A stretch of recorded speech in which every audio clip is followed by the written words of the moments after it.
All right, guys, and we're live here on Phoenix 92.5 FM and Nerd to Know Media, YouTube, Spotify, all that good stuff. So how are you guys? How's everybody doing? How are you, Dave? It's a great day for wrestling, everybody. Welcome back to the only show hosted by fans that don't hate wrestling. Well, you were saying before we went on that Payback wasn't your cup of tea. It wasn't my cup of tea, but I certainly don't hate wrestling because of it. Fair. That's the main thing. Once you don't hate wrestling, that's the main thing. Yeah. I did see someone talk about kind of go down that rabbit hole this week where they're like, oh, watching Raw, I'm having wrestling burnout, and I'm like, that's you shouldn't do that. Don't That's what watch so happens. much wrestling. Exactly, particularly modern wrestling, because nothing will burn you out faster than watching weeks and weeks and weeks and weeks of content. It's just not good, particularly from the modern product, which is very, very, very trying at the best of times, but better than it's been. What have you thought about the Thunderdome now that we've had two pay-per-views during it? I love the concept. I think it's great. I'm a big person who's huge into pyro and special effects. I love being able to turn the fans' monitors off so that you can turn that into just a giant LED board around the ring. I think a lot of that's really, really cool. I think there's a lot of risk involved with letting fans Absolutely, host a as stream. we've I'm seen. seeing more and more stories each week about stuff that's slipping through. I'm not sure how you fix that unless you put them on a delay. But if you put them on a delay, then how is it actual reacting? So that's something that the tech team needs to figure out with WWE. That or just fill it with all family members, quite frankly. Yeah, I just think it's I know they have an email block list, but that doesn't really seem to be doing anything. So have an IP block list. If you're gonna block that IP away from, that's what I would do if I was in charge of there. The only thing that upsets me is I keep trying to sign up and I can't get into the Thunderdome. But Tried multiple times. Kenny Omega was apparently able to get into the Thunderdome. Was he? Yeah, he was there on SmackDown like last week. That's pretty good. That's interesting. Yeah, it's very interesting. So, yeah. Although stuff like that is harmless compared to some of the other stuff we've seen, which is like, reprehensible, really. When you, in the grand scheme of things, it's like, oh my god, what are you doing? But we did have a pay-per-view this week, and we were going to have Adam on this week, but he watches wrestling less than you, Dave. So is that possible? He would just watch it at all. You just kind of go back to the past and watch pay-per-views. Well, see, I do watch a lot. I do. Right. I'm very selective and very eclectic with what I watch. But Adam is completely tapped out, so it would be unfair to ask him to watch a pay-per-view when he hasn't watched the product in ages. So I wouldn't want to force him to watch a pay-per-view. Particularly a modern pay-per-view. Like, we're going to force him to watch older stuff, but at least it's decent. Oh, and it was his choice, too, exactly. which is great. And it's actually going to be, oddly enough, a timely and relevant subject. Absolutely, because Brock Lesnar now is a free agent that we don't know where he is. What he's going to do. No idea what happened. See, this is actually, Dave does follow the news a little bit. You see that? That's why I can't do this segment, because you just watch a pay-per-view. I can only do it certain weeks. That's why it's a treat, There are. I've been paying a bit more attention to the news because I'm trying to figure out where my guy is. The heck's going on? Where is AJ Styles? What is happening? He wasn't at SummerSlam. Neither was Jeff Hardy. He was not at Payback, even though he was featured heavily in all the advertisements for Payback. And now I can tell you where he was on SmackDown. Well, I know he's on SmackDown. That's where he's on SmackDown, so you can watch him on SmackDown. No, but apparently, is that going to be true? Because now Heyman's on SmackDown, and there is quite a beef to be had there. Well, what looks like is going to happen is, because the Fiend now is pretty much jobbed out to Roman Reigns, and Roman Reigns is like the guy. The Fiend is probably going to end up feuding with either Jeff Hardy or AJ Styles, and that's probably what's going to happen as the next biggest thing. And then to get the belt on the Fiend, because I think they want him to have a belt, just not the belt. So that's probably what's going to happen. So it's a possibility, but I mean, I know that AJ really wants to work with Edge. Maybe it's time to flip him over to Raw again. He was on Raw. He didn't want to go on Raw because Paul Heyman was there. Yeah, but now Paul Heyman's on SmackDown. Oh, that's fair. That's a fair point. Flip him back over. And for those of you who are wondering, why does Paul Heyman have anything to do with AJ Styles? For those of us that used to watch AJ's Mixer streams, I think he's on Rip Twitch Mixer. now. Yeah, rip. Apparently, Paul Heyman is the reason that the Good Brothers, Carl Anderson and Luke Gallows, got the axe. Yes. And what makes it a bit more frustrating for AJ is Paul Heyman lied to his face about his involvement in it. And AJ has openly discussed it. He says he's moved past it and there's nothing he can do and that he's not unhappy in the company. But I don't know, man. I mean, it's rough not to see him used on pay-per-views. It's rough not to see his merch being pushed. It's rough not to see him being used in all the intros. I could, maybe you were right last week. Maybe this is time for AJ to head somewhere else. I'm not sure. I think so. I think that's going to happen. You know, AJ seems like a man of principle. Obviously, he's a flat earther, so he doesn't really care what people think. He is not. He just entertained the suggestion when somebody asked him on Mixer, can we put that to bed right now? Everybody knows the earth isn't round anyway. I don't see why this is a big issue. By the way, we do a conspiracy podcast called From the Dark. New episode coming soon. Yep. But yeah, look, man, I don't know. I wouldn't be surprised if AJ was back in Impact soon or in AEW soon. Now, here's the thing. WWE don't want that. You know, the Brock Lesnar thing is obviously just a case for money where he's just trying to be the best negotiator he can and get a really good deal. AJ, I can more, see that happening where he's just like, look, I'm going, bye, so we'll have to wait and see what happens. It's tough. Dude, well, look, if you want to see him, just watch SmackDown every week. Actually, don't watch SmackDown because then the segment won't work. Just watch the AJ segments. But that's what I do. I mean, I have my DVR set up to record it, but I mean, it just seems like he's having such stellar matches there. A month ago, we had his match against Daniel Bryan. He's still having stellar matches. He had a match against Jeff Hardy. Like, he's still having good matches. It's just he's having matches that are better than were on the sham of the pay-per-view Payback. I just all right. Okay. Let's start there. Right. Yeah. So let's get into it. Okay. So in case you all are wondering, yes, I'm a bit peeved today. Okay. This is shocking for me, honestly, because I like this pay-per-view. Now, can I just say the three things that I like about this pay-per-view? Okay. One, it was 2.5 hours, which was phenomenal. They've all been since. No, I love it though because it's like 2:30 in the morning. I'm like, oh my god, I can go to bed now. This is great. It's brilliant. I love it. It's nice and breezy. It's all quick. It's out of the way. The matches are fine. It was okay. Look, it was an 8 out of 10 for me, but that's not because it was good. What are you talking about? It was an 8 out of 10 for like a SmackDown, not for a pay-per-view. I'm not going to let you finish. That's absurd. It was an 8 out of 10 for me because of what it was. I didn't 5 out of 10, if that. I didn't think this was a pay-per-view. That's the thing. Right. So how are you grading it as an 8 out of 10? I'm grading it as a super show. You're comparing this to like Starrcade 95. No, I'm not. I'm not. That's how you grade a pay-per-view.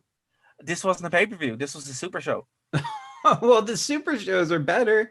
Yeah. No, and the reason why I liked it is because I thought the matches on this were better than SummerSlam for the most part. What? Yes. I thought it was a better pay-per-view. And because the finishes made sense. We actually got resolution for things. I'm not stopping you. I'm letting you continue. I'm just going to listen to nonsense for a little bit. So one, I enjoyed the speed of it. I thought it was nice and breezy. It was grand, right? I liked the matches overall until I didn't. And I thought, what they did with Roman Reigns was very entertaining. I like that. I first of all, I think yourself and myself were completely vindicated for saying that Roman Reigns turned heel. Yeah. Because all across the internet, people were mocking people saying that. And, we have a pretty good vibe on what's going on generally. We can tell where characters are heading and everything like that. Yeah. And I know you were a little iffy last week, but you did seem to be on my side. And I don't think there's any question at this point that Roman is certainly a heel. You can't be partnered with Heyman and not be.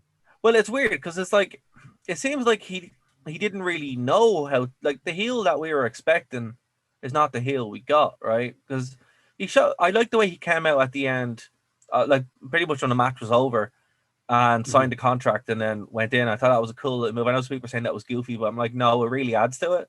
That signing the contract made that a legitimate way to do that. I thought that was great. If he had already signed, then it would be like, this doesn't make any sense. Yeah, exactly. So I did like that. It was cool. So I was like, that's actually a really clever way of doing it, But it's more like with Roman Reigns, I was kind of expecting him to come in with a chair or whatever, and He just did.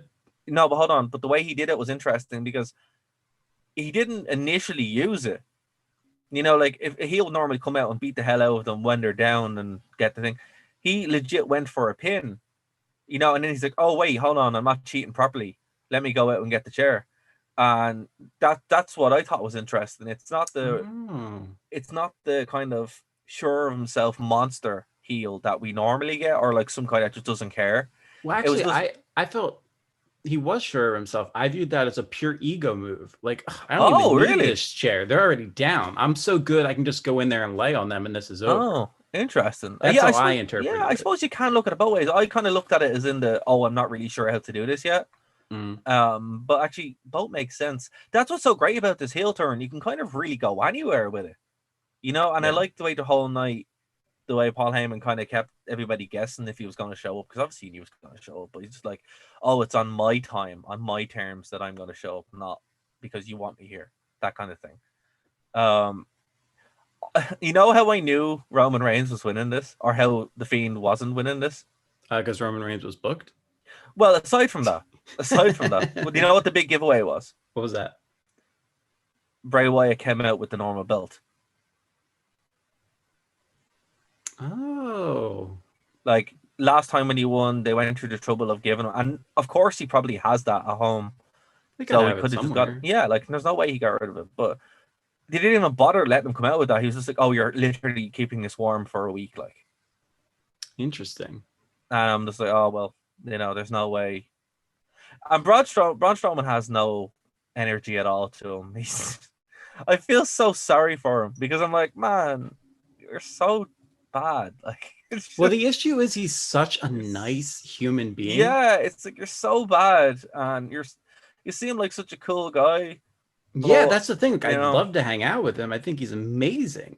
I but just, it's so unfortunate because it's like you're in this position where you're not given anything, and what you are given is not great. But your role is to do this one specific thing, and it's not going to get you over. And he was put into that match for one reason, to take the pin, and that was it. That was the only reason why yeah, he was in that match. yeah.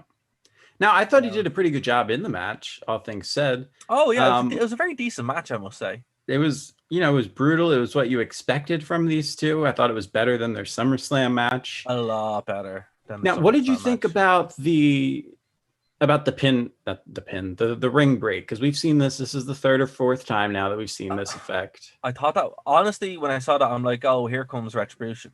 Retribution have done it, right?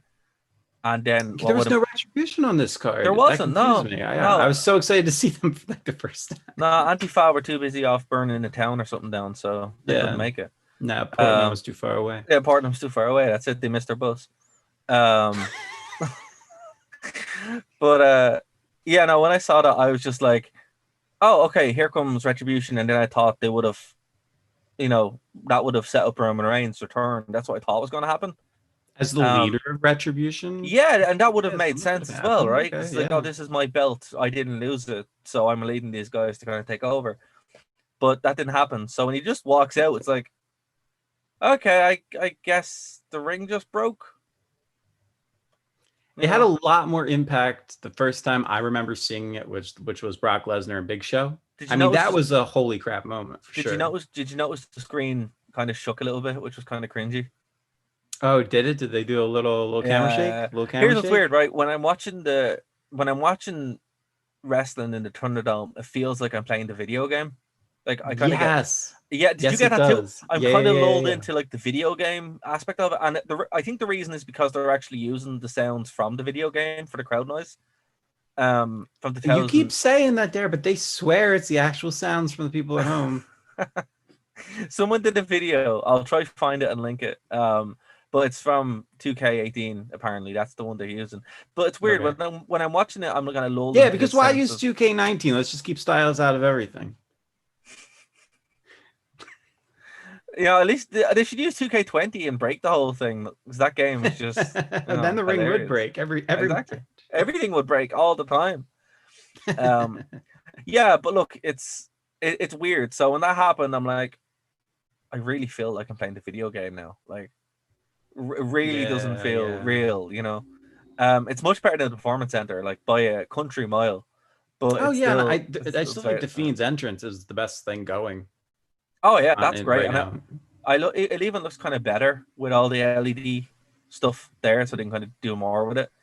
But I like the beginning of this match where Braun Strowman just shows up and starts beating the hell out of him. It's like, well, I'd be upset too. So Yeah, it's just, it's that like at worked least it for made me. sense.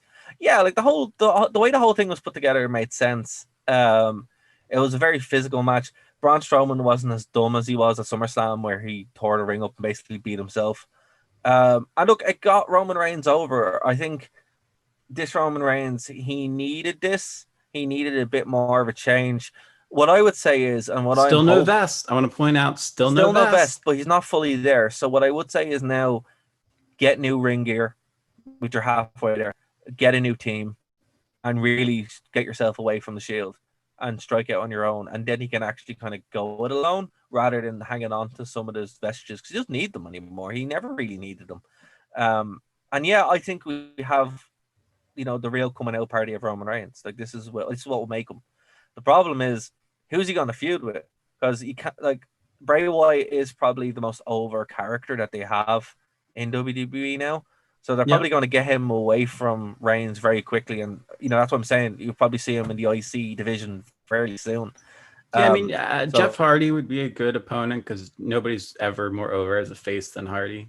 yeah, but like long term, because again, like you have to start feeding stuff to Roman Reigns as well. And he has to have something. He has to have a face to go up against. And yeah, you have Jeff Hardy, but that's it. That's it. There's no one else. Like there's, And they fired everybody else. yeah, they fired everybody else. Now, what probably will happen is the draft will come.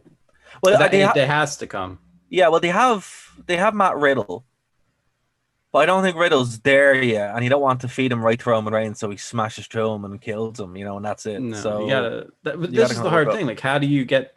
You have a younger crop of guys coming up that are kind of fantastic, honestly, Yeah. but you can't feed them right to Reigns. So I don't know. This is going to be a tricky one. Something I wanted to add in about him coming at the last moment. It reminded me of Brock Lesnar coming in at the last moment of Money in the Bank. It also felt like Edge as well. It was a real Edge thing to do as well. Yeah, so I like that. Well, I'm talking about as Heyman being the manager. Oh, I was like, absolutely, that's a yeah. nice callback to them doing that with Brock a couple years ago. But yeah, it was just, I don't know. I think that's what this was for. I think this is what they wanted. They wanted to have this because it's still what you do. The placement of it is still so freaking weird. Where you're like, we had SummerSlam, and then we had this for no reason. No reason. It's like, well, here's another pay-per-view, which didn't feel like a pay-per-view. As I said, like nothing here felt big. It just kind of felt like a better Raw SmackDown. Actually, if this is what Raw and SmackDown was like every week, or if this was the only bit of wrestling we got, great. This format works. This 2.5 hour format, nice and airy, breezy one. Love it. Fantastic. I mean, this is essentially, Raw is 2 hours and 20 minutes when you factor in commercials. Yeah. So absolutely, yeah. So this would be great if this is what they did. Cool, man. But I just don't see that happening. I don't see them willing to go there. I don't. Do you want to cover some of the rest of the cards so we can get away from just being the main event? Oh, Roman Reigns. I know. I love the show. I know you do. Okay, well, let's talk. You hate the show. I don't know. No, I didn't hate the show. It was just a glorified SmackDown. It wasn't a pay-per-view in my mind. Can I say something that made me sad though? Yeah. I'm sad that Bayley and Sasha lost. I'm not sad that I saw Sasha on my TV screen. Fair. Also, she is week by week. I don't know what has happened in the past, to me in the past couple months, but she's becoming more and more my favorite. Next to Alexa Bliss, she is becoming more and more my favorite. Yeah. By the way, did you check out that song by Bowling for Soup yet this week? Alexa, I did not check out Alexa Bliss. No, I forgot. I'm gonna write myself a note right now because I totally forgot. It's such a great song, honestly, and it kind of captures everything. But now what was with? Because I guess great, we're back talking about the stupid main event again. What was with her in the main event? Right, she just shows up, she's just standing there watching it. It's like it had no payoff. It had no payoff. Exactly. And when I was seeing her there, I'm like, Okay, that's strange, but I guess she is kind of in the process of turning heel herself. She was So doing the cute like Harley Quinn thing, so yeah, like that's a I don't heel know. character. Are we getting Alexa Bliss with Roman Reigns? I don't. I, Well, she's turned on, she turned on SmackDown, I believe. So it's it's uh, it's it's a weird one, but this is why we yeah, don't fantasy book because we can't even figure out what the current booking is. no, see, that's because it makes no sense. That's the problem. It's just, you can't book something that doesn't make any sense. Well, you can book something that doesn't make sense, but you can't unbook something that doesn't make any sense because it is No. what it is. But look, yes, so Alexa Bliss was on the show, so again, that brought it up in my opinion. But 8 out of 10. Go screw yes, yourself. I was sad that Bailey and Sasha lost because I love Bailey. She's great. But what I did like is I love that finish though. the Shayna finish Baszler. was so good. The finish was great because it's like Whew.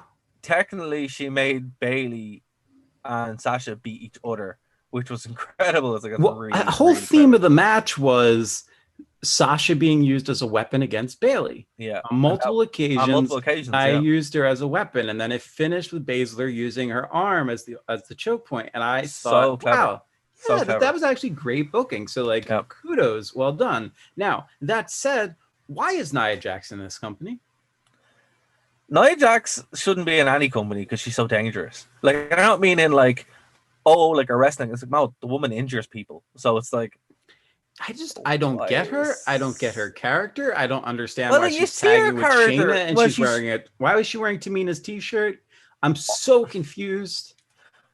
I think they want her to be the new Tamina. What? And they want you to kind of forget that it's not Tamina. That's what I hope anyway, because other than that makes no sense. I don't follow anything you just said. That makes no sense to me. Right. Shayna Baszler is the whole reason that thing exists, right? She was the whole tag team. Yeah.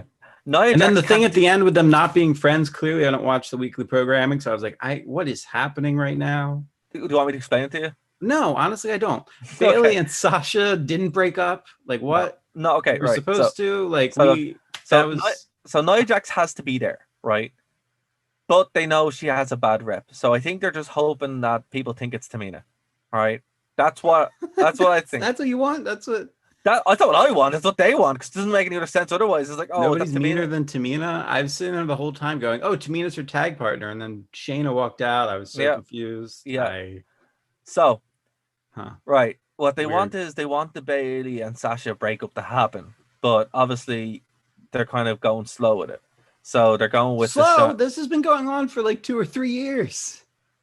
Man, they don't want to rush it, and that's fair because you haven't gotten anything else. Rush it. They got to pull the plug at some point. And they're working up to it. They're finally taking away all the belts. Roman Reigns left, beat leukemia, came back, won his title again, and they're still together. Man, you don't break up a good thing. Come on. Look at the Rock and Sock connection. They hated each other. Yeah, well, there you go. It still worked. They eventually came around. It takes time, man. You don't want to rush stuff. Speaking of things that are getting rushed that I'm not a fan of, Dominic Apollo Mysterio. No, okay, actually, I like that. We'll get there in a second. But Apollo Cruz's new character. It's pretty bad. Pretty bad. Look, the cool thing about this pay-per-view is there's so many people on here that I saw wrestle in PWG, from Matt Riddle to Keith Lee to Apollo Cruz. I mean, this was the independent promotion that I watched. That's not on a lot of people's radars unless you're really into the independent scene. It's where Excalibur came from. It's where a lot of the AEW guys come from. Yeah. And Apollo Cruz was always this super duper athletic, and now they're making him bulk up. It's just not, I just, this didn't work for me. This match didn't work for me. Bobby Lashley in general doesn't work for me. The New Nation domination is bizarre. I don't know what's happening. There's a couple of reasons. See, Bobo is just thinking about who he's going to play golf against next. So Bobo doesn't know where he is most of the time. That's not his fault. That's because Corbin White's not around. It's not really his fault. Exactly. It's not his fault. He's just thinking, where am I going to play golf next? Right. That's all Bobo. That's all Bobo thinks about. Nothing else. Apollo Crews, on the other hand, well, he's trying to keep his job, I guess. Yeah, he's just been like, please don't fire me. No bully. Yeah. So, by the way, that's my new favorite hashtag on social media. No bully, please, no bully. That's a thing. Yeah, it's so funny. I think it's just hilariously cringe. Okay, fair enough. Yeah, it's my new favorite thing. I did not watch Big E versus Sheamus. I skipped it. I Oh, watched. By the way, I watched terrible, this pay-per-view terrible. completely out of order. I watched the main event, then I watched Keith Lee, then I watched Okay. Matt Riddle, then I watched the Mysterios, Right. then I watched. So I did watch Bobby Lashley like last night live, and then I just fell asleep and said, "Screw it." no, it's weird because I started Actually watching. and this needs to be addressed. I actually got so mad when I looked the card up and saw that AJ wasn't on it that I turned it off after the first match and said I'll watch this for the show when I need to. Man, but I'm done. Come I'm on, done for now. come on. Yeah, you don't get upset over wrestling. That's half the problem. You got to make fun of it. That's the truth of it. It's the only way you're gonna be able This to is handle why we have a show where we talk about old wrestling. old wrestling, right? Exactly. So that I And had this this is so I why. also could go back in time and then watch something incredibly entertaining. Fair. So we'll move through this. So Yeah. big, like I actually watched the show live, right? But with Bobby Lashley, I went downstairs to get pizza, and then I came back up and the show was on, and they were halfway through Big E and Sheamus. I'm like, what the hell just happened? I was gone for like 5 minutes. I was like, what happened? Yeah, with Big E and Sheamus. So I don't know why Sheamus is dressing like a racial stereotype, like more so. He looks like an itinerant for some reason. I learned on And I'm like, why? What's going SmackDown on? of May 24th, 2011, that the WWE does not do stereotypes, according to William Regal. So I don't know what you're talking about. Well, they do, because this is what they have Sheamus walking around like. It's like, man, what's going on? Like, this is like a 1950s, 1940s itinerant, man. It's like, come on, man, this is not okay. But anyway, so the Big E came out and he cut a promo saying, oh, I don't have to be serious to win matches, and then he proceeds to be serious to win a match. It's like, okay, guess that makes sense. Oh shit, Big E. I don't know. Yeah, I didn't watch it. I have no opinion. So Big E's whole thing is he's in a single push now because the New Day are all injured, and everyone's saying, "No, you need to be more serious to win a match." And his whole thing is, "Oh no, I can still be myself." But the whole match is him being serious, and he wins the match. It's like, well, that doesn't even make any sense, like at all. Matt Riddle and King Corbin, not a very good match at all. It was like Baron Corbin. It can do what he can do, and that's about it. Matt Riddle, this feud isn't helping anyone. But hey, it is what it is. No, but I will say I did appreciate the liver kick. Yes, being essentially the end of a match. Like I loved his because Matt Riddle's a legit MMA guy, so I love the fact that they were incorporating the way you would get hurt in an MMA match into the WWE. And no, I'm not talking about Raw Underground. No, I'm like, this actually worked for me. I liked that they did that. Well, the whole finish was cool, where it set up the bro to sleep and all that kind of stuff. The bro to sleep would be a lot cooler if it wasn't on King Corbin, because he doesn't know how to bump for anything. No, but what is that backflip plancha thingamabobber, the bro flip or whatever it's called? Flip. Yeah, it's got a bro over or something. It's great. That's cool. I like that. Matt Riddle's great. Like, I really like watching him. But it's a shame it's with King Corbin, because there's only I love King Corbin's like 2 moves and his theme music, and that's it. Everything else, you're like, all right, if you're not. I don't know how he's lasted this long. Honestly, fair play to him, man. Like he's a really smart guy.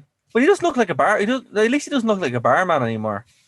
Which he did for like a long period of time. But like, it is what it is, Oh, here's the thing, right? If your gimmick was a barman, you could like carry weapons with you, so you'd have like a bar blade and use it to cheat. Okay, just saying, that'd be a good heel gimmick, but Yeah. Oh, speaking of things that just popped in my head for no reason. I'm going to go back to the main event for 2 seconds. I hate the fact that Sister Abigail is a throwaway move now. But that's supposed to be. No, it's not. It's supposed to be the end-all, be-all. You get hit with Sister Abigail, lights out, match over. I mean, it was set up as the devastating move, and now you're taking out of it constantly. No, but now the big move is the Mandible Claw. Yeah, that's whatever. Like when, for example, So when Bray Wyatt hits Sister Abigail, that's it. When The Fiend hits Sister Abigail, that's not it. It's the stupid thing that they do where if you do a super kick and you're not Shawn Michaels, you kick out. Right. That's what it is. And this is why when people do the super kick, it's like it doesn't make any sense. So yeah, just it is what it is. Oh, it is what it is. Shit. We talked about the tag. Okay, Keith Lee versus Randy Orton. I was surprised. My favorite thing about this match. Oh, you were surprised. Like, well, my favorite thing about this match is that because I watched this all out of order and I used the Jump to Match player on the WWE app, the freeze frame that they have of this match is Randy Orton holding Keith Lee in a headlock, and I said, "Wow, this is going to be a great match." It was not a great match. It wasn't bad. It wasn't bad. It just wasn't great. The finish was kind of. It was surprising, but it also was kind of like, oh, right. So this gets Keith Lee over, but doesn't. You know, he can do a lot more athletically that I would have liked to see included, but I don't think they were trying to like spew it all out at once. I'm getting big Kevin Owens vibes off Keith Lee now, the way they're booking him, where like you'll have a good run and then that'll be it for a while. So it's just like, oh, okay. Well, just. Do you remember Kevin Owens' match against Cena, the first ridiculously awesome match against Cena that he had, where he did that moonsault, where he was standing on the second rope facing forward, and then he jumped up to the third rope and then did the moonsault off of it, and it was the most insane move that I think the WWE audience had seen in a while from a guy his size. What happened to that? Yeah, WWE, man. What happened to that, man? I missed that. That was a great move. No, it just is what it is. Also, where's Kevin Owens? Just hanging out. What's I know he's doing something with McMahon's. I'm not sure what. I read some story. He's just hanging out. It's the same with like Joe. It's like, oh yeah, you're a commentator because you're injured. Okay, you know. Owens isn't injured, is he? No, but he's just hanging out. Like it makes no sense. Do you think? Do you believe in Keith Lee as a long-term investment, or do you think he's going to be gone in a year or two? If it wasn't WWE, maybe. But I know Vince is really high up on him and they're giving him a good push, so he has a good chance. But then again, Vince is just like, okay, done now. And he can end up like Garza or whatever, you know, where it's like you were a project for a month and then we let you go. So we just have to see. Who do you think lasts longer, Riddle or Lee? Oh, Riddle. Absolutely Riddle. Riddle has a lot more to offer than Keith Lee in the short term. Yeah. And in the long term, you can actually build around him. You can do the same thing with Keith Lee, but you have to handle him carefully because we've seen people like Keith Lee before in the WWE, namely Kevin Owens. Who would be more of a Bam Bam Bigelow, I would think. And a Bam Bam Bigelow, exactly. So there is the opportunity to do it, but it's also the opportunity to drop the ball with it. With Matt Riddle. What do you think happens first? Keith Lee gets fired or Matt Riddle's forced to wear shoes of some sort? Oh, shoes. No, what will happen is he'll break his foot. Eventually. He's going to break, just like with Rusev. Yeah, he'll break his foot. And that's what he'll be in a ladder match or something like that and bang, foot broken. But what will happen is the Matt Riddle, I think we have a modern day RVD where he might not get the push fully, but eventually he will. But he'll be there for the long term. But Keith Lee, it's like if they mess it up or if they delegitimize his aura and presence, that does so much damage that he won't be able to recover from it. So we'll see. Now I'm hoping both of them do well because I think both of them you could build a company around the two of them. But WWE messes up a lot, so this is something that they could do and something they have done in the past. So it's just I'm always cautiously optimistic, but still the caution is there. And then I guess this leaves us with the Mysterio son and father versus Seth Rollins and Buddy Murphy, or just Murphy now, I guess. I hate Dominic. I gotta say, Dominic is so lame. Okay, hold on. So lame. Okay, here's the thing. Dominic has some cool offense. He does. And look. I don't want to be mean to you, Uncle Rory, because it is what it is. No, you are. You don't even try and pretend. I'm trying not to be mean to him because it's like he's out living his dream and he's having a good old time. But it's like been in the company since he was like 3. He looks like a creator wrestler. Right, you said that. Hold on. But he really, really feels like a career wrestler. I'm like, now we've gone from having. No, I don't think he does. Oh, he does. I've never created a wrestler without muscles. Oh God. Oh man. Okay, and I'm being mean. I'm just saying. And I'm being mean. No, it's just he feels. No, like he just needs to do like his dad did: do some steroids, get a suspension, come back jacked. Yeah, maybe wear a mask and. I don't know if he needs to wear a mask. He does need to wear a mask, man. He does. Come on, like he's a very small Kevin Nash insult. What? Okay. Yeah, he's a small Kevin Nash insult, and it's like, I'm like, oh man, like he. I mean, there's a reason he's wearing chest armor, and it's not because it looks cool as a design. It doesn't look cool either. It looks really lame. It's better than without. Was it you that sent me the father son meme? Yes. Yeah. With him and Eddie Guerrero doing the frog. He does the frog splash really well, though. Yeah, I mean Sasha does it better, but he does it okay. But I'm just like, my big thing. I do like his 619. With two things about it. A, have you noticed he does it to the opposite side that Ray does? Yes. And he also, I love his out of the ring variation. He does it so much better than Ray, because he follows it up with the frog splash, which is a much better finish. Because the way he does, I always hated when Ray would do it, because he do the stupid body drop, and that looks absolutely terrible. Or he'd do the seated senton, in which you have to wait for your opponent to get back up. Yeah, and it's like, well, they've recovered. They've recovered, exactly. It's like you're not capitalized on it. So it's your power meter is going. Exactly, yeah. So at least when he does it, it's like, oh, this is the way you probably should have done it all the time.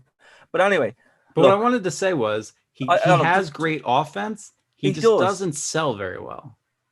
He doesn't sell very well. He's not believable. I mean, he sells great when he's getting demolished with kendo sticks. Don't get me wrong. That's because he's getting demolished with kendo sticks. Right. I'm saying with Brittle Pain, he sells great. Yeah, it's like if you actually hurt him, he sells. But that's not the point of being a wrestler. No. Wait, this is all constructive criticism, by the way. I actually think Dominic Mysterio could stay around for a little bit. Look, he can stay around, just not as Dominic Mysterio. It's very intimidating. It's not very intimidating when the commentator's like, go get him, Dom. It's like, okay. Be a character. This is the problem with my dad actually said it to me in the car yesterday, because Triple H apparently retired, which he did not. That's fake news. And he's like, there's no character wrestlers anymore. I'm like, yeah, right. Baffled as to how you got a Triple H reference into the show. Just baffled. And it's just, there's no character wrestlers anymore. I'm like, yeah, there's very few.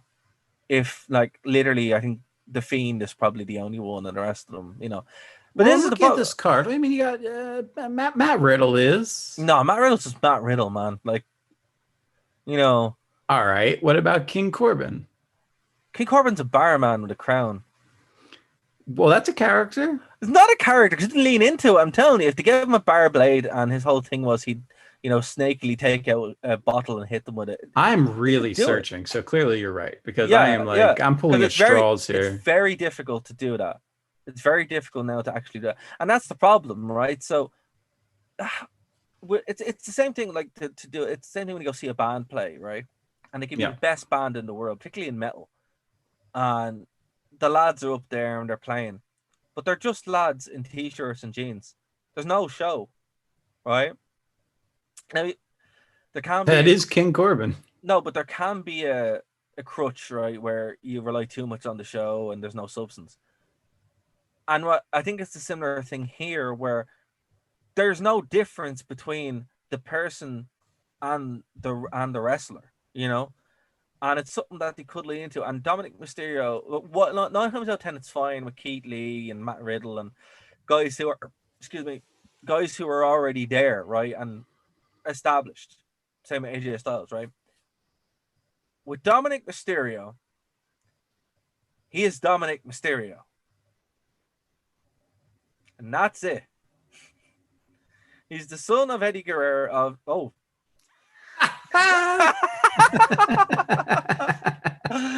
He's the son. Kayfabe lives. Kayfabe lives. He's the son of Rey Mysterio, allegedly.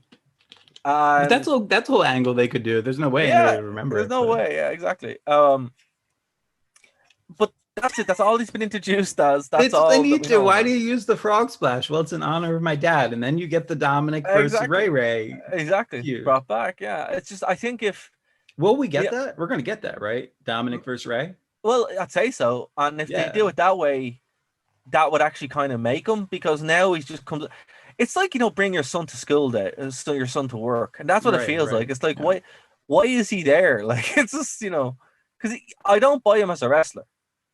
I don't buy him as anything other than you know one of the wrestler's kids, and that's He's just bad. green. He just needs to bulk No, up. And oh my god, I honestly, sound like freaking JR, but he just needs to bulk up and learn how to sell a little bit more and you know what would be better for him at this point? figure out some charisma.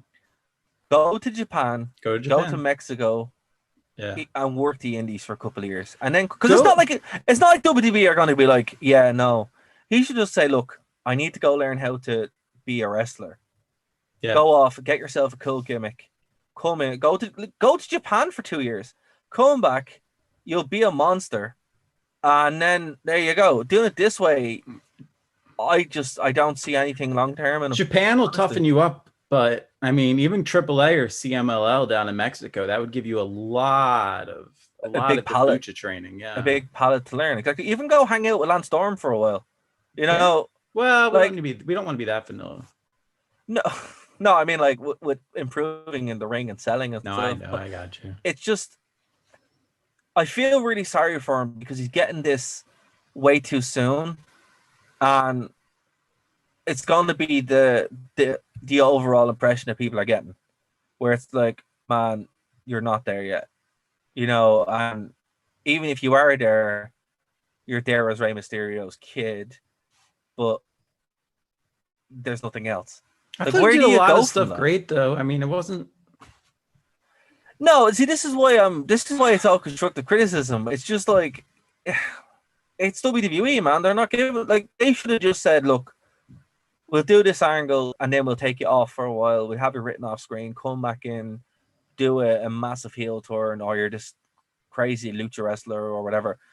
Even dress him up like a Power Ranger and tell him to come out because he's skinny enough to be one. It's just, but they won't do that, and he'll be gone by the end of the year. That's my prediction. Gone by the end of the year. Seth Rollins was great. Yeah, he needs to drop that Messiah gimmick though. Oh, I'm very sick of it now at this point. Can we take a hard break and just move on to good wrestling? Yeah, that's it. Yeah, like this is why we do rewind shows, because WWE you guys are welcome for the last 5 minutes of us just not at all liking this. But at the same time, I did enjoy seeing this wrestling. There was some really cool stuff that did happen. I just felt like it was a glorified SmackDown. So as a pay-per-view, I give it a 4 or 5 out of 10. I don't know where Garrett is. I don't know how many taps he took in order to give this an 8 out of 10. How about this? Yeah, how about this? As a pay-per-view, I would give it 5 out of 10. All right, well, there we go. As a show, I would give it 8 out of 10 because I enjoyed it. From what I saw. But WWE, please build your pay-per-views. Please build it like it's a pay-per-view and not just a random show for no reason that makes no sense. Here's what I understand. I don't understand how I liked this show more than you did, but you think it was a better show than I thought it was. That's what I gleaned from our whole conversation. What I liked about it was getting pizza was apparently your favorite part of this whole show. No, my favorite part of the show was when I go to bed after it. That's why I like going to bed at 1:30. That's what pizza is great all the time, but you usually get good pizza is not going to make a show better. That's just going to make it tolerable. But yeah, no, being able to go to bed at 2:30 is really good, particularly when I work the next day in a video shoot. So yeah, man, that's what I got to say about it. If this had been 4 hours, I probably would have kicked my TV down the street. Because no. Please don't do that to me again, WWE. Right, we're going to take a break, and when we get back, we're going to talk about something good. So, guys, we'll see you after this very quick break.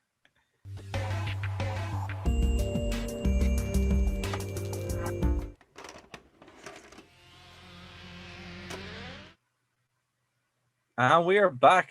to here on the Wrestling Rewind. Again, I haven't done ads yet, Dave. I will.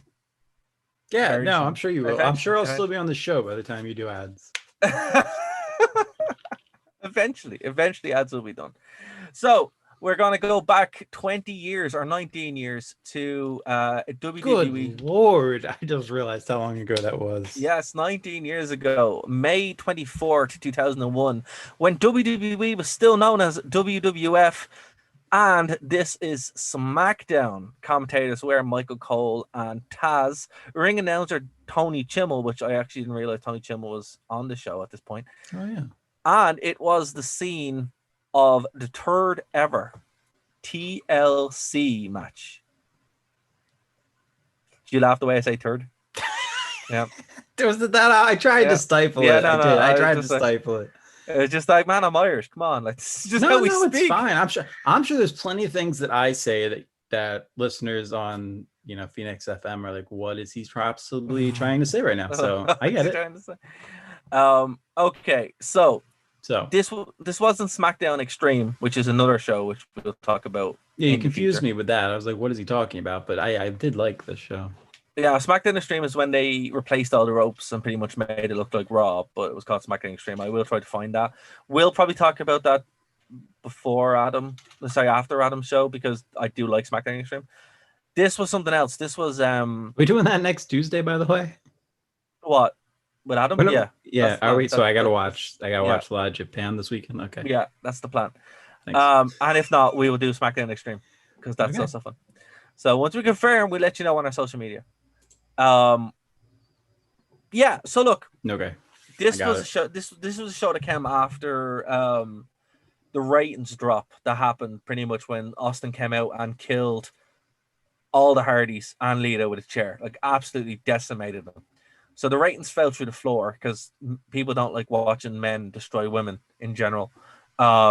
So this was also heel Austin time. This was not. Yeah, but this is when the line was crossed where Austin literally just killed Lita with a chair, and it wasn't good. So the ratings fell through the floor.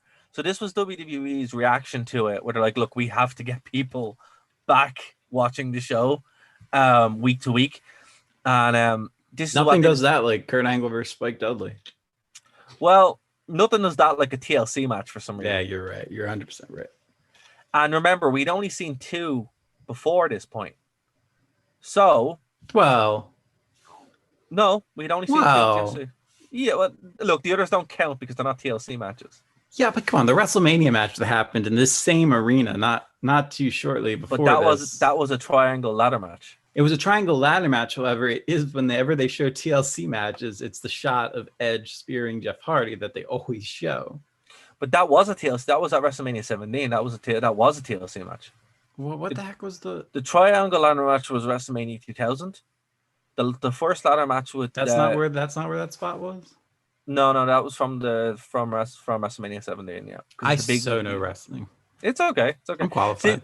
See, this is the time period. You didn't watch at this point, man. This is why we're doing this. I've seen this stuff. Yeah. For some reason I mixed it up. You don't understand. This is ingrained in my memory. Gotcha.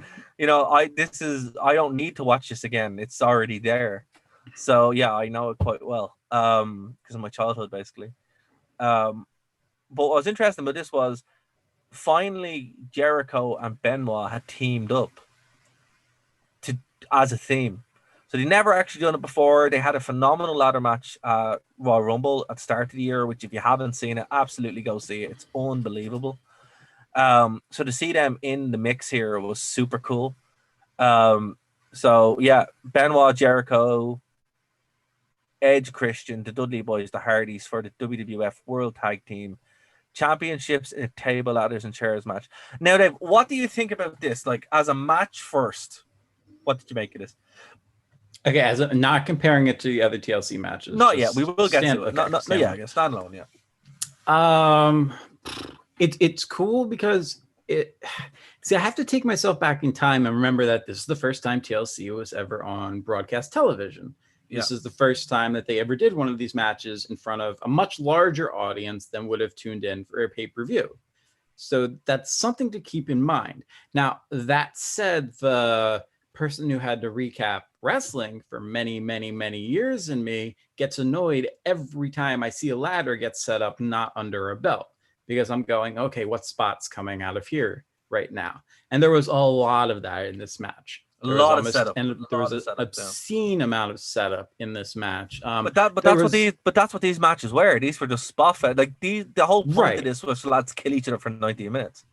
Right. No, I get that. I do understand that, but I think the suplex that, oh my gosh, I can't remember who it was.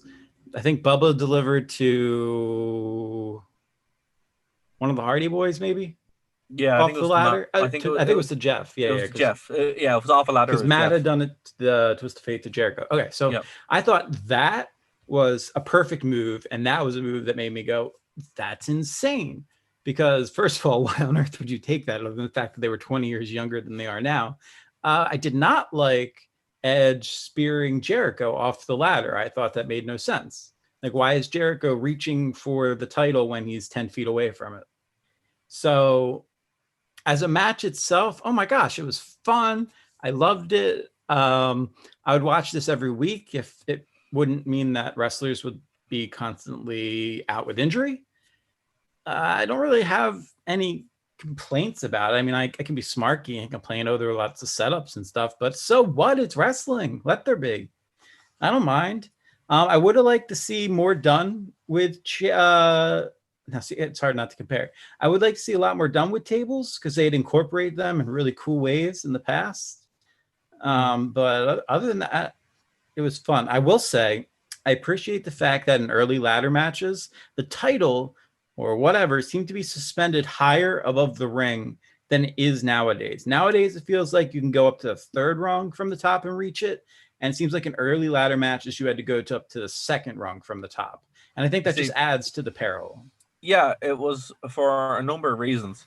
The main one being the guys didn't, they were like, no, we're actually gonna go for this, and we're gonna try to do some crazy spots, and that's what they did. Like a lot of two things that you can notice from an early 2000s, late 90s Attitude Era match is that they were always trying to top, right? So even though this was on broadcast television, it still was a TLC match. This was better than anything we watched on Payback. Oh man, it was anything we watched. It was better than anything we watched all year from 2020. Wow. Well, for the most part. So look, and even ladder matches today, even going to the ladder match at WrestleMania, was better than that. And there was a lot of set up with that too. But you had 4 of the best teams ever, and I would say Jericho and Benoit are up there as 2 of the best anyway. But when they teamed, it was so fluid and natural that you're like, wow, why aren't these guys teaming all week? But then you realize they're Jericho and Benoit, so why would they team? And it I think having those 2 guys in as main eventers, because at this point they were main eventers. Jericho would win both belts at the end of the year, to put it into perspective. It added that that's one of the things that hit me watching this. I was like, this is Jericho's gotten his initial big pop of coming to the company, but this is pre-Jericho being, oh, I'm better than everybody, Jericho. So this is kind of like an interphase Jericho, which I really enjoy seeing. This is my favorite Jericho, because this is my childhood Jericho. Okay. Rockstar Chris Jericho, where he'd be like, the Ayatollah of rock and roll. That's for me, that's my favorite Jericho. Oh, those promos against Stephanie. They're so good. Oh, fantastic! And this is the era of that. Yeah. It's also May, so it's pre-invasion for the most part as well.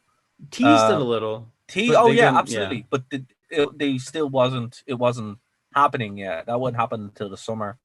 WrestleMania, like obviously, the purchase of WCW had happened. WrestleMania had happened. The purchase of ECW had happened, or else it was just about to happen.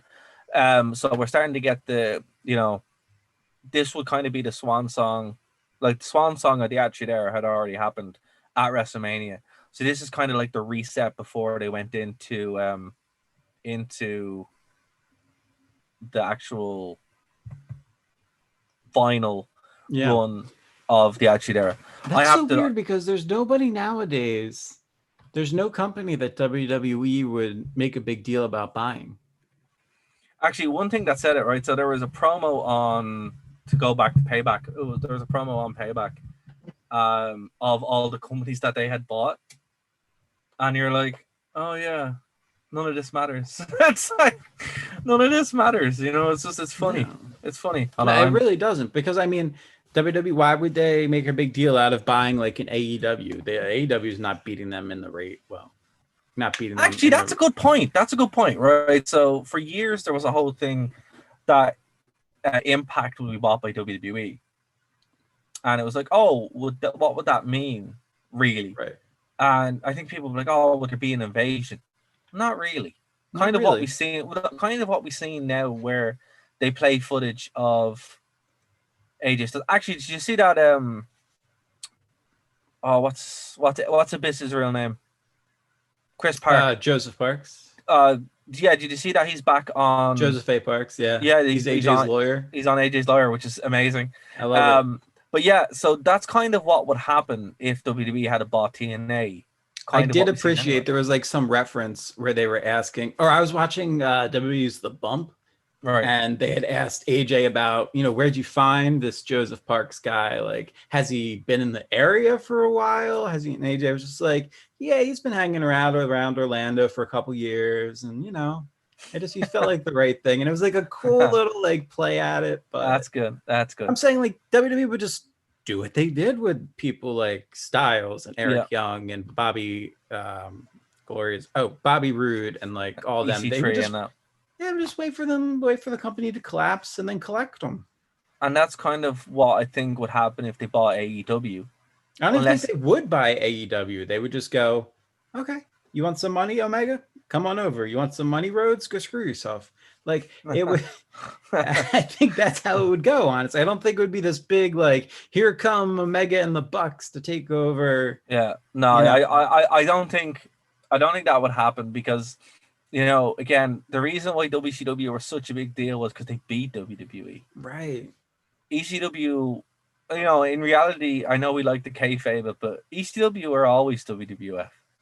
Yeah, they were being paid by WWE. It was literally just, which is so ironic, really, when you think about it. You're like, well, this was just a scam that Paul Heyman was running. He was running a scam the entire time. He was running a scam, just working everybody. And he couldn't even pay all of his talents. It was literally just a WWE firm that he had worked everybody into believing that it wasn't. And I was just like, this is amazing. It's the best way to do it ever. There was a segment on Raw, I think years ago now, where Jericho was actually got in an argument with Payman. It's like, I want my $50. Like from like 2000 or something like that. Or early 90s, late 90s. Like, oh man. I just think it's so funny that, there was that mentality for years. It's like, oh, ECW was nothing like the WWF. It's like, yeah, but it was funded by them. It's like, it was. And now we know, like, absolutely that was the case. Yeah, that's why they were there, because again, it was a WWE property, So it really kind of does make you think, gets the noggin jogging. Right. We are at time here on the radio, so we're going to take a second break. Oh man! And go into overtime, which again, I promise the ads are coming. If you're going to be an advertiser, and by the way, follow me on Instagram because this never gets on the stupid radio part. I mean, the great radio part, but it never gets on there. Is what I'm saying. The stupid ad never just. D. Dave Stevens, follow me. D. Dave Stevens, follow Stevens. And look here, because I don't know what you're doing, because you should be listening to us live anyway. We tape every Tuesday, or record live every Tuesday on Twitch, YouTube, all that kind of stuff. Go over to nerdtoknowmedia for more. And we'll be back next week here on Phoenix 92.5 FM, and we're going to swing back to finish this review in overtime. We'll see you in a second. Right, and we're back. What on earth do we have to talk about? I have a cool... stay tuned, everybody. Great stuff is about to occur. I have a cool little overdrive thing that I made that I do pop in post. So You know, Oh. you get to enjoy that. And it's literally just a case of putting it to video, but I haven't done that yet. Again, look, guys, support us. Give us some money so, you know, I can justify spending the time to do these things, because it takes ages to do video. So if you want to support us, the best way to do it is you can PayPal us, or you can go get us at Ko-fi.com. It's on the link there. I don't even know what that is, but do it. Yeah, it's you know, it's all good. Right. What I want to finish up here, Dave, is so Yes. as a match that compared to other ladder matches, where would you put this? It's hard, because that's like saying, with Shawn Michaels versus Razor Ramon, like the best ladder match ever. No, but it was, you know, one of the first WWE at least. So like, yeah. So it's tough from that perspective. I when I look at like what a great TLC ladder match or TLC match would be, first of all, interested. You're a fan of the tables, stairs, ladders, and chairs, or the and chair. stairs. Remember the big chairs that they used? It was like, what is this? No, I mean, because you've got. I thought the second one was probably the best. Yeah, I agree. That they did talking about this era, and then I feel like TLC matches that we've seen as of late, it's kind of been, how do we do what the originals did without copying them? I think the best one in the recent memory was probably like, what was it, 2016 Moxley versus Styles? I mean, that was great match. That was a great match. Nobody was expecting to see a springboard 450 to the outside of a ring through a table. Nobody was expecting Moxley to go back to his CZW finisher and throw Styles through stacked up chairs. I mean, this was crazy. So I like that, and it felt different. So I feel like modern day TLC matches have to feel different in order to be memorable, versus this one was kind of setting the standard bearer that you would then judge matches against in later days. But modern day WWE TLC matches kind of have, you know, unless you have a performer in there like in AJ Styles, they're very nerfed. Because TNA did a similar thing with the Full Metal Mayhem matches, where they went their own way with them, and they always felt unique. Like a TLC match, it's very easy to fall into it. Like we saw that at WrestleMania, where there was a massive setup and that finished the match, but there was no crazy spots, because stuff that these guys did, and I understand, you know, it's not worth going in and killing yourself, or, you know, for a match. Another huge difference. Stuff was not as gimmicked back then. No, they're now. Absolutely. Those ladders were ladders. Were ladders. There was no sawdust. They were actually hitting each other with ladders and chairs and everything, and it was just, you know, you look like, I know it's hard to separate it, so I'm not going to use them, but even look at, you know, these guys are retired now. Look at the state of Jeff Hardy, Matt Hardy, the Dudleys, Edge and Christian. Like, you know, this is one of the reasons like Edge was retired for a while, because he did so many of these matches. Oh my gosh, how about that chair shot that Jericho took from Edge?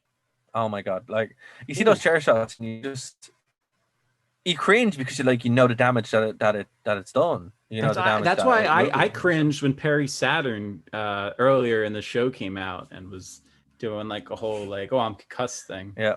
And I was like, I don't know if that's not funny. Good. Is that funny? And then they're like, oh yeah, Jericho's getting over a concussion from last week. I'm like, what? What are you doing? Well, one of the worst things about that was there was a match with Rhino and Raven from Backlash.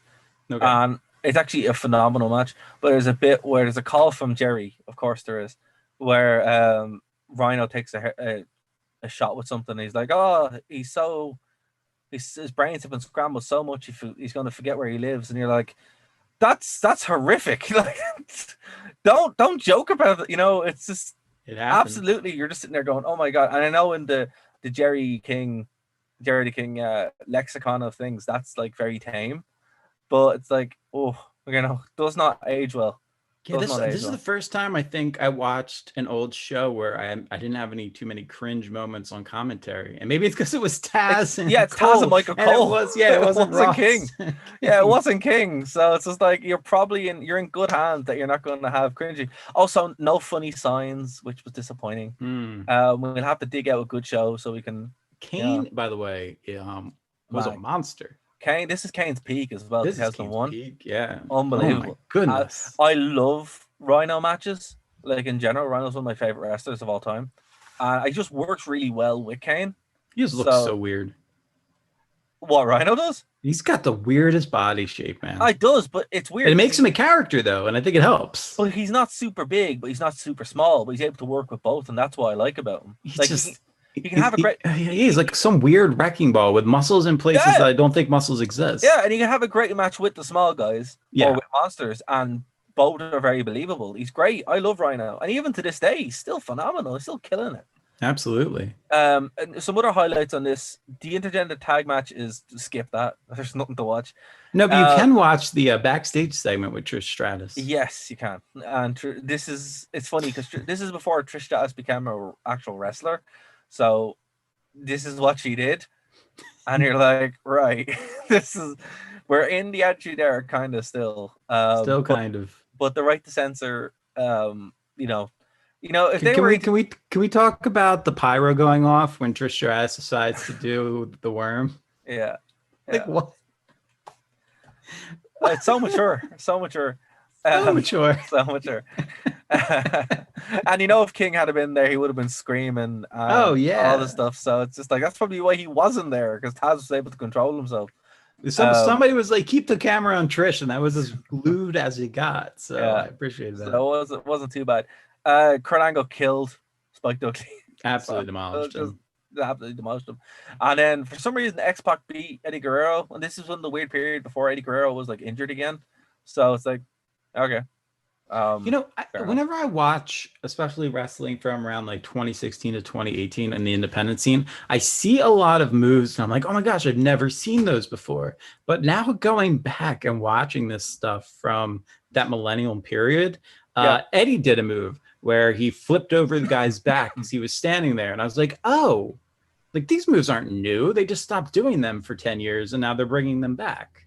No, what happened was the young fellas that were watching it, who were wrestling then, grew up watching this. Right. And then started copying. But then why was there a gap? Was it just Eddie got too old to do that kind of thing? No, a little bit, but also the style of wrestling had moved away from that. Right. Because think about Eddie died 4 years after this. Right, 2004, right? 2004, 2005. So there was no one to do these moves with, right? Right. And then the style had moved around 2006, 2007 to being a more kind of big hoss kind of stuff with Batista and Cena leading the pack. So.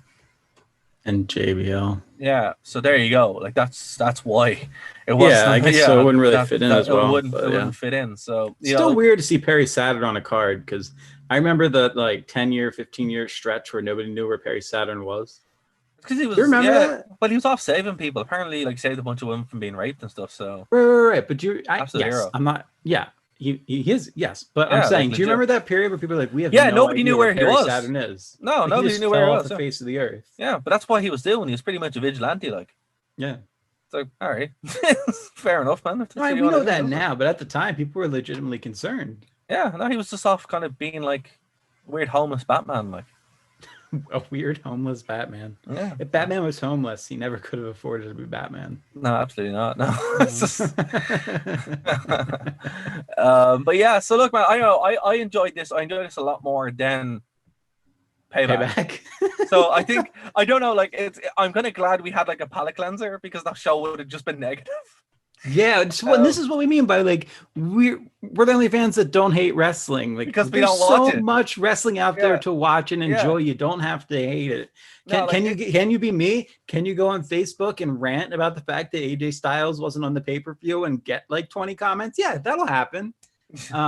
People tell me to watch Impact, but whatever. So the point is, the thing about it is, it's this show is great because we don't have to watch. We personally choose when we want to drop in and watch modern wrestling. Derek chooses. I'm currently banned.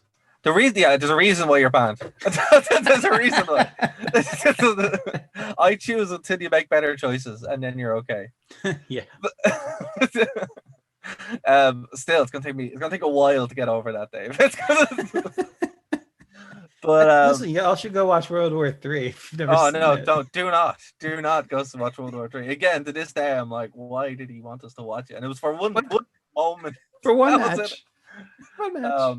Yeah, but like, you know, we have a bunch of good stuff coming up. There's no WWE pay-per-views until Clash of Champions, which is God. they messed up the actual date apart, like on the show. I was watching it. No, I was watching it and I'm like, wait, hold on, what just happened? And I went back and I'm like, oh, they absolutely messed up the date. So apparently it is on the 27th, which 2 days before my birthday. So woo. Oh yeah, well, if it's 2 days before your birthday, that means that Tuesday we'll have to have not a show on Tuesday. fair enough. We'll take it off. I'll figure it out.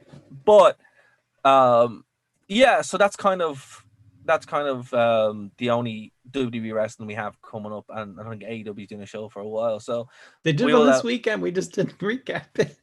Yeah. They did. Apparently, there was a mimosa match. I don't know. There was something with Orange Cassidy and somebody else, and the loser got thrown into a vat of champagne and orange. Look, I'm happy just not knowing that's the thing, because I just. So now who's not following the news? No, I follow the news to a point, but I'm like, AEW is just, you know, when I dropped out of AEW basically as like a week-to-week fan is when I went to Disneyland over in Christmas. Yes, and I was working so much because it was Black Friday and stuff like that. And for me, that's the end of the year, right? But I hadn't watched AEW in like 4 or 5 weeks, and I didn't miss it once. And I was like, oh, okay. And that's when I realized AEW really isn't all it's cracked up to be. But anyway, that's a different conversation. But what I will say is, for anyone who's listening, guys, if you're listening on YouTube, Twitch, or if you're checking us out on the audio streams, let us know what you want us to cover, because this is important. Like, we pick the show basically a week out, unless it is a pay-per-view or something like that, and we kind of decide. So let us know in the comments below. Email us nerdtoknowmedia@gmail.com.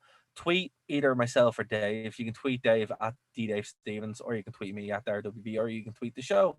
All this kind of stuff you can do. And we will, if we can get access to it. So if it's on the network, that's fine. Otherwise, we'll be able to find it. And yeah, we will 100% do it. So we have a good 4 to 5 weeks, I think. Yeah, about 4 weeks where we're just going to be covering other stuff as well. So let us know what you think. Next week, more than likely going to have Adam on to talk some Japanese Brock Lesnar.